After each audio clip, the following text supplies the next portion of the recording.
La grève dans les raffineries en France à la croisée des chemins. Ce dimanche, elle concerne encore 3 raffineries sur 7, dont celle de Donjon-Normandie.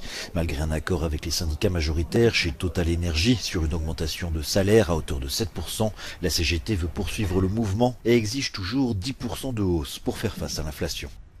Nous avons ouvert ces robinets pour détendre l'atmosphère. Encore une fois, l'objectif n'est pas de diviser les Français, de créer des tensions. L'objectif est maintenant de rassembler les Français autour d'une même revendication. Nous comprenons d'autant mieux la population que, contrairement aux ministres ou aux directions générales des grosses entreprises, nous vivons parmi la population. Faire son plein est toujours très compliqué, notamment dans les Hauts-de-France et dans la région parisienne. Ce dimanche, un peu plus de 27% des stations-service connaissent des difficultés d'approvisionnement selon les autorités, un chiffre en baisse par rapport à samedi. Des dizaines de millions d'automobilistes sont donc toujours obligés de prendre leur mal en patience pour se ravitailler. Quand je fais du 7 jours sur 7, alors là j'ai besoin d'un plein, ça c'est sûr, toutes les semaines. Après, si j'ai quelques jours de repos, j'arrive à tenir jusqu'à 10 jours.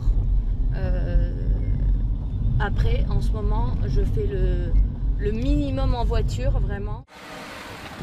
Les salariés des raffineries Total Energy demandent un meilleur partage des richesses, leur entreprise ayant réalisé un bénéfice de 10,6 milliards de dollars au premier semestre 2022.